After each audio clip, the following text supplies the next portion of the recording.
नमस्कार, SN education classes में आपका स्वागत है। आज हमारा टॉपिक है राजस्थान के लोकवाद्य यंत्र, जिसके शॉर्ट ट्रिक हम देखेंगे। और ऐसे शॉर्ट ट्रिक हैं जैसे आप एक दो बार पढ़ेंगे तो ज़िंदगी भर आप उसे नहीं भूलेंगे। तो इसको शुरुआत करने से पहले देखते हैं लोकवाद्य यंत्र कितने प्रकार के होते हैं। तो लोकवाद्य यंत्र 4 प्रकार के होते हैं। लोकवाद्य यंत्र कितने प्रकार के होते हैं दोस्तों? लोकवाद्य यंत्र 4 प्रकार के होते हैं। कौन कौन से होते हैं वो देख लेते हैं। तो एक तो तत्ववाद्य यंत्र होता है, एक तो तत्ववाद्य यंत्र जो तारों से बजाया जाता है या तारों से जिनमें स्वर उत्पन्न होते हैं उसे तत्ववाद्य यंत्र कहते हैं। एक सुषिर वाद्य यंत्र, सुषिर वाद्य यंत्र जो फूंक से बजाए जाते हैं। और तीसरा अवंध वाद्य यंत्र और चौथा घन वाद्य यंत्र। 4 प्रकार के वाद्य यंत्र होते हैं, तत्व, सुषिर, अवनरुद्ध और घन वाद्य यंत्र। आज हमारा जो टॉपिक है मेन तत्ववाद्य यंत्र पर ही आधारित है। तत्ववाद्य यंत्र कौन कौन से होते हैं उसके बारे में हम चर्चा करेंगे। तो शुरुआत करूँ मैं तत्ववाद्य यंत्र पर, ठीक है। तत्ववाद्य यंत्र की शुरुआत कर देता हूँ, कहानी से समझेंगे तत्ववाद्य यंत्र कौन कौन से होते हैं। तत् यानी तार, तत् यानी तार। ऐसे वाद्य यंत्र जिनमें तार से स्वर उत्पन्न होते हैं, ऐसे वाद्य यंत्र जिनमें तार से स्वर उत्पन्न होते हैं, स्वर उत्पन्न होते हैं, उसे क्या कहते हैं दोस्तों? तत्ववाद्य यंत्र। ऐसे वाद्य यंत्र जिनमें तार से स्वर उत्पन्न होते हैं उसे तत्ववाद्य यंत्र कहते हैं। अब कहानी से कैसे याद रखेंगे? देखो, तत्ववाद्य यंत्र याद रखना तार से। तार देखो, तार खतरनाक था। किसके पास था खतरनाक तार? एक रावण। रावण का नाम सुना? या रावण के पास शक्तियाँ भी खूब थी साहब, वो ताकतवर था। ये हर किसी से पराजित नहीं होता था, है ना, केवल राम जी थे उसको पराजित करने वाले। तो रावण के पास जो कमाल था अपनी ताकत का वो था तार। उस तार को फिर राम जी ने काट दिया था, इसलिए रावण, है ना, रावण की शक्ति का राज तार था। तो तार याद आते ही हमें याद आना चाहिए रावण। तो रावण की सासू भी थी, सासू बहुत सारी थी, मेन तो मान लेते हैं कि एक ही थी। तो रावण की मेन मानना कि एक ही सासू थी। अब रावण तो अत्याचार करता था, सबके ऊपर कर देता था अत्याचार। इसकी सासू भी बेकार ही थी। इसकी सासू भी क्या थी? रावण की बहुत बेकार थी, वो भी अत्याचार करती थी। मेन ये जो रावण की सासू थी इस पे अत्याचार करती थी। तो याद रखना, रावण की जो सासू थी उसकी एक पड़ोसी थी पंगु गुजरी। तो रावण की एक सासू कौन थी साहब? सासू थी। रावण की सासू कौन थी? रावण की सासू थी। उसने किसको परेशान किया? पंगु गुजरी को परेशान किया। किसने? रावण ने नहीं किया, परेशान किसने किया? रावण की एक सासू ने। सासू बहुत थी लेकिन एक सासू ने परेशान किया। किसको परेशान किया? पंगु गुजरी को। रावण की सासू आ गई, किसको परेशान करने लग गई? पंगु गुजरी को। और पंगु गुजरी को परेशान करेगी तो ये तो दुखी होगी बेचारी। रावण की सासू इसे परेशान करेगी पंगु गुजरी को तो दुखी होगी। अब ये पंगु गुजरी को दुखी कैसे करती थी उसकी सासू? उस पर मारती पीटती नहीं थी, टोंट कसती है। कैसे टोंट कसना? जैसे सास एक बहू पर कसती है और एक बहू सास पर कसती है, और वो भी एक दिन की बात नहीं है। वो रामायण जो है सास बहू के बीच में चलती है, वो हमेशा की चीज़ है। यानी एक दिन में कहते तो कोई दिक्कत नहीं है, वो तो रामायण रोज ही है। तो यानी टोंट जो कसते हैं, तंज जो कसते हैं, वो रह रहकर कसते हैं। रह रहकर आज भी कस दिया, थोड़ी देर हुई वापस कर दिया, तो रह रहकर तंज कस दिया। तो रावण की एक सासू ने किस पर तंज कसा? पंगु गुजरी पर। पंगु गुजरी पर तंज कसा तो पंगु गुजरी क्या हो गई? दुखी। और तंज कैसे कैसा? रह रहकर। तो हमारी ट्रिक क्या होगी देखना, मैं लिख रहा हूँ।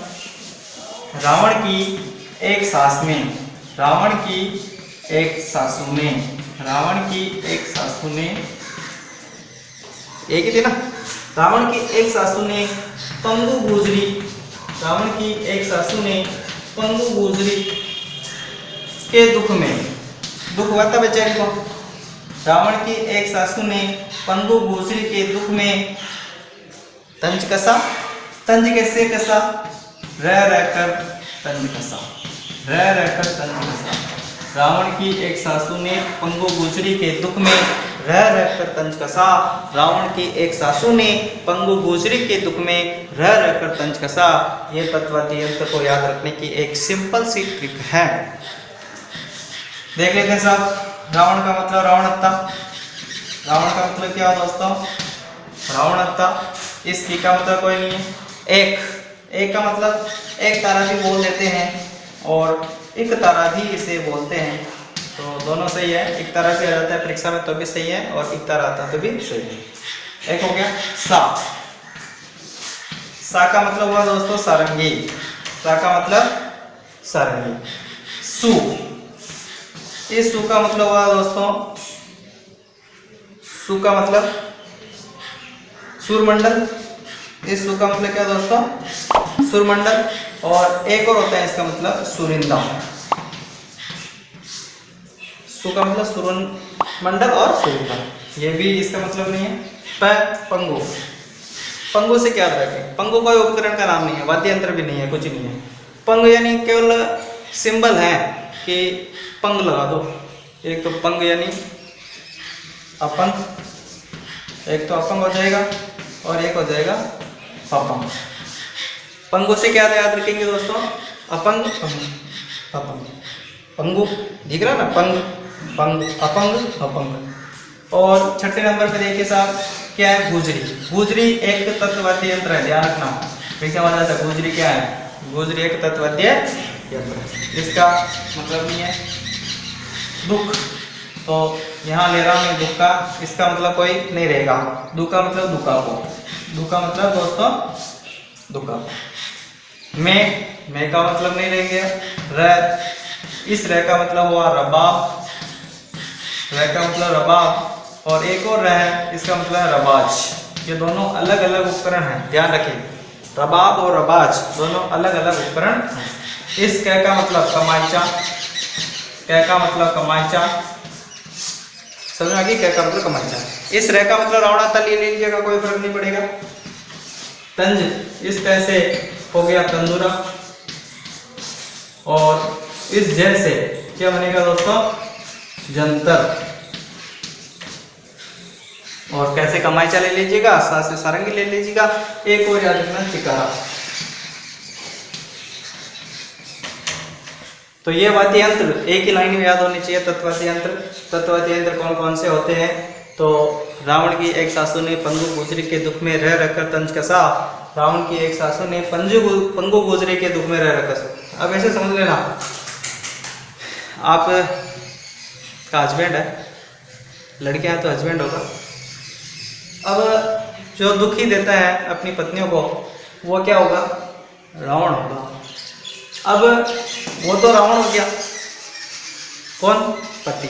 पति रावण हो गया और उसकी सासू तो और खतरनाक होगी, है ना? तो पत्नी क्या कहेगी अपनी सासू को? रावण की एक सासू, रावण की सासू है। और अपना नाम समझ लेना, पंगु गुजरी है। रावण की सासू है, दुख किसको देती है? खुद को, पंगु गुजरी को।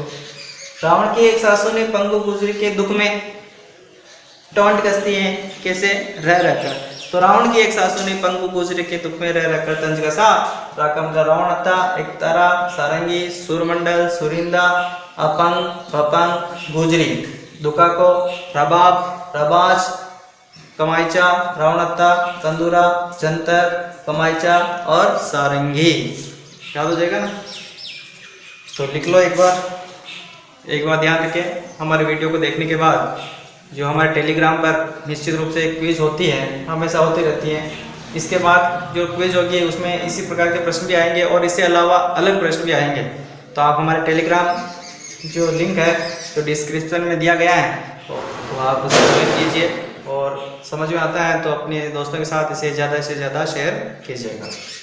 ठीक है, अब आगे देखते हैं कि इनमें थोड़ा थोड़ा अध्ययन कर लेते हैं कि इसमें होता क्या है। इससे अंदर भी प्रश्न पूछ लिया जाता है तो थोड़ा इसका वर्णन हम कर लेते हैं।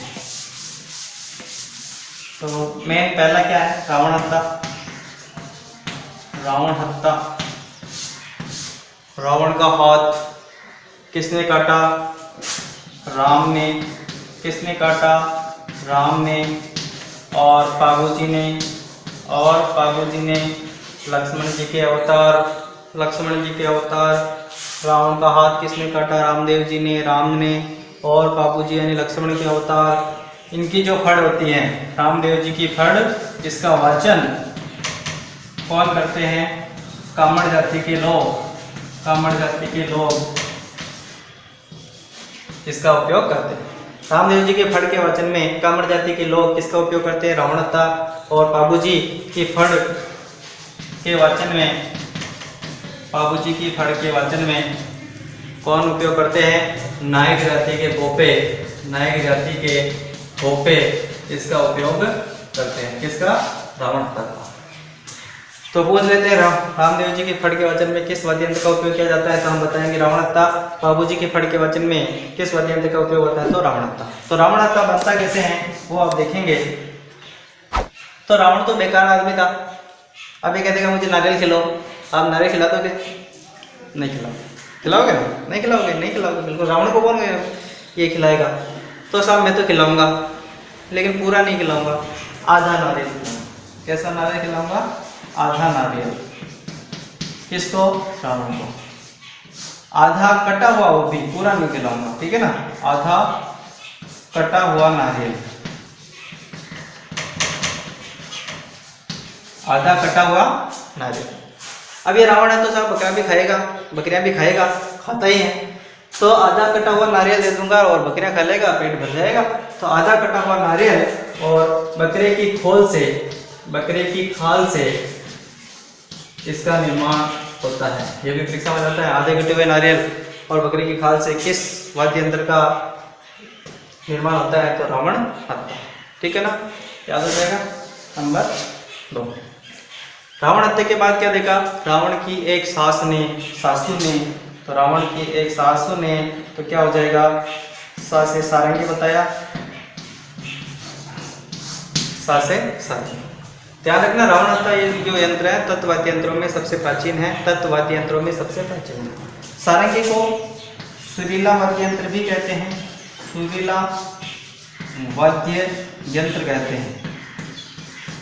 सारंगी को सुरीला वाद्य यंत्र कहते हैं। सासू सुरीला वाद्य यंत्र कौन सा हुआ, सारंगी। अब इसमें 27 तार होते हैं।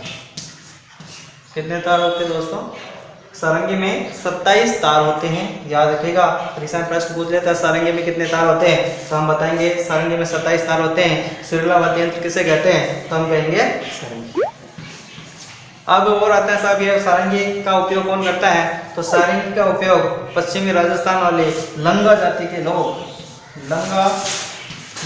लोग जो होते हैं वो इस सारंगी का उपयोग करते हैं। लंगा जाति के लोग सारंगी का उपयोग करते हैं। रावण हत्या अगर आते ही ये क्या याद आना चाहिए, रामदेव जी याद आना चाहिए और बाबू जी याद आना चाहिए, क्योंकि वो लक्ष्मण के अवतार थे। सारंगी याद आते हैं, सुरीला वाद्य यंत्र आना चाहिए और लंगा जाति आनी चाहिए और 27 तार याद आने चाहिए, ठीक है। रावण की एक सासू ने, तो एक छूट गया, एक यानी एक तारा। तीसरे नंबर पे देख लेते हैं, एक तारा। परीक्षा में आ जाता है कि एक तारा कितने तारों से मिलकर बना होता है, तो ये एक तार से भी बनता है और 2 तार से भी मिलकर बना होता है। तो परीक्षा में दोनों उत्तर सही होंगे, एक तार से भी बना होता है और 2 तार से भी एक तारा बना होता है। और जितने भी तत्वाद्य, सुस्थिर वाद्य, अवनरुद्ध वाद्य है, सभी वाद्य यंत्रों में सबसे प्राचीन माना जाता है। सभी वाद्य यंत्रों में सबसे प्राचीन जो होता है, यानी जिससे इसकी उत्पत्ति होती है, इसे मूल वाद्य यंत्र या आदि वाद्य यंत्र भी कहते हैं। मूल वाद्य यंत्र या आदि वाद्य यंत्र भी इसे कहा जाता है। मूल वाद्य यंत्र या आदि वाद्य यंत्र किसे कहते हैं, एक तारा, क्योंकि बहुत पुराना था। सभी वाद्य यंत्रों में सबसे पुराना कौन सा था, एक तारा सभी वाद्य यंत्रों में सबसे पुराना था, इसलिए मूल वाद्य यंत्र या आदि वाद्य यंत्र कहते हैं। यह तारा ही था जमाने में जब पृथ्वी हुई थी, तो तारा ही आया था, यानी उत्पत्ति सभी सबसे पुराना तारा ही है, ये से याद रखना, ठीक है। रावण की एक सासू तो उससे सुरमंडल सुरिंदा बताया था, वो ज़्यादा इंपॉर्टेंट नहीं है। रावण के एक सासू ने पंगु गुजरी, पंग से एक तो बताया था भपंग, तो इंपॉर्टेंट एक है भपंग। देखो साहब, भपंग जो है इसकी आकृति होती है डमरू के समान, डमरू के समान इसकी आकृति होती है। भपंग की आकृति डमरू के समान होती है।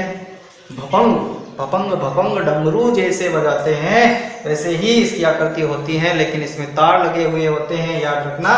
भपंग की आकृति डमरू के समान होते हैं। भपंग के जो प्रमुख कलाकार हैं वो है जहूर खां मेवाती, जहूर खां मेवाती, ये प्रमुख भपंग वादक रहे हैं, जहूर खां मेवाती। और इसके एक और कलाकार हैं उमर फारूक, उमर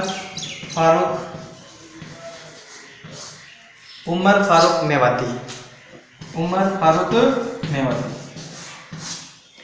तो ये भी प्रश्न आ जाता है कि जहूर खां मेवाती का संबंध किस वाद्य यंत्र से, लोक वाद्य यंत्र से है तो भपंग। उमर फारूक मेवाती का संबंध किस वाद्य यंत्र से है तो क्या है, भपंग से। तो भपंग यहाँ आ रहा मेवाती, मेवाती यानी अलवर क्षेत्र में ही होगा, अलवर भरतपुर धौलपुर वाले क्षेत्रों में होगा। तो अलवर के जोगी,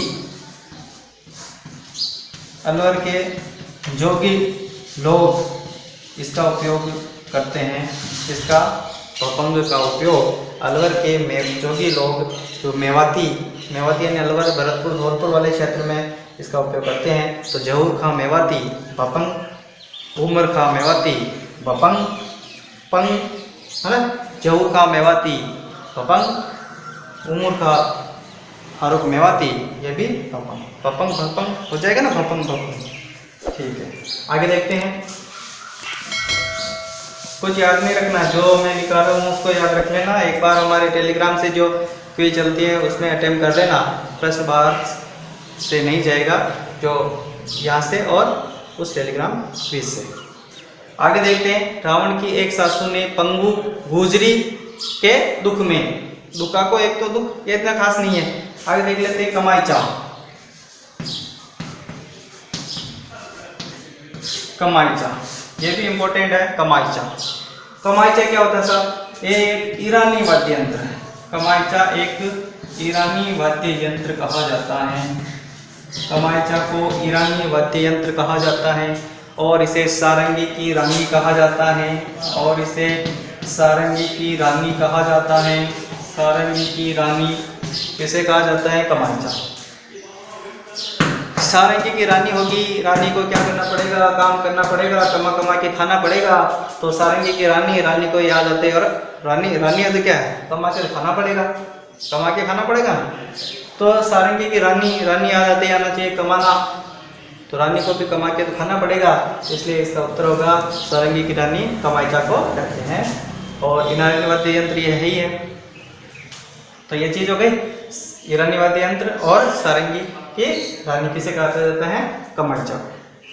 कमाईचा एक किस प्रकार का वाद्य यंत्र है, अगर ये आपको पूछ लिया जाए तो ये क्या कहते हैं,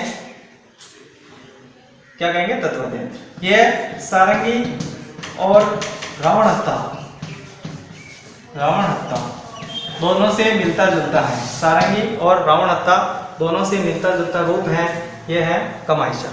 और मांगणिया जाति के जो लोग हैं इसका उपयोग करते हैं। मांगणिया जाति के लोग इस वाद्य यंत्र का उपयोग करते हैं, कमाईचा का। याद हो जाएगा। सारंगी की रानी, और रानी तो कमाना पड़ेगा, कमाईचा। सारंगी और रावण हत्ता, सारंगी और रावण दो ही मिल जाएंगे, रानी और रावण मिल जाएंगे तो भी कमाना तो पड़ेगा। रावण और सारंगी दोनों की जोड़ी भी होगी तो भी उसे कमाना पड़ेगा, बिना कमाए कुछ नहीं खा सकता। तो सारंगी और रावण दोनों भी आ जाए तो कमाईचा। और मांगणिया जाति के लोग, याद रखना, मांगणियार मांग के भी कमा के खाते हैं लोग, खाते हैं ना, मांग के कमा, मांग के कमा। कमाईचा यानी मांग, कमा यानी मांग के भी खा सकते हैं। तो ये क्या हो गया, मांगणिया खाते हैं ना, मांग के, तो मांग याद आते हैं। और मांग तो कमा भी सकते हैं, मांग के भी बहुत सारे कमाते हैं, जो अच्छा काम नहीं है, मांगना अच्छा काम नहीं है, ठीक है ना। तो ये होता है कमाईचा। एक होता है जंतर। जंतर वाद्य यंत्र बहुत ही इंपॉर्टेंट है। इसमें देवनारायण जी सुना, देवनारायण जी की फड़, देवनारायण जी की फड़ के वाचन के समय गुर्जर जाति के भोपे, देवनारायण जी की फड़ के वाचन के समय गुर्जर जाति के भोपे अपने गले में डालकर इसका वाचन करते हैं। देवनारायण जी फड़ के वाचन के समय गुर्जर जाति के भोपे अपने गले में डालकर किस वाद्य यंत्र का उपयोग करते हैं दोस्तों? किस वाद्य यंत्र का उपयोग करते हैं? जंतर का। ये याद रखेंगे, काफी इंपॉर्टेंट है। एक आता है रबाब, रबाब। ये सब रबाब जो है इसमें क्या होता है? 4 तार होते हैं। रबाब में 4 तार होते हैं, 4 तार होते हैं। और ये टोंक में मुसलमान जाति के लोग का प्रमुख वाद्य यंत्र है। टोंक में मुसलमान जाति का प्रमुख यंत्र है। टोंक में मुसलमान जाति का ये प्रमुख वाद्य यंत्र है रबाब। और एक और है, ये है अलवर में, अलवर में मेव जाति का, अलवर में किसका साहब? अलवर में मेव जाति का प्रमुख वाद्य यंत्र कौन सा है? रबाब। तो यहाँ तक समझ में आ गई? समझ में आएगी तो लाइक शेयर सब्सक्राइब करें और अपने दोस्तों को टेलीग्राम हमारा जो है वो उसको ज्वाइन करने का प्रयास करें। जो डिस्क्रिप्शन में लिंक है वहाँ जाकर हमारे टेलीग्राम को भी ज्वाइन कर लें। और ये वीडियो जो समझ में आ रहे हैं तो एक कॉपी पेन लेके लिखते रहें और अपने दोस्तों के साथ शेयर करते रहें। धन्यवाद।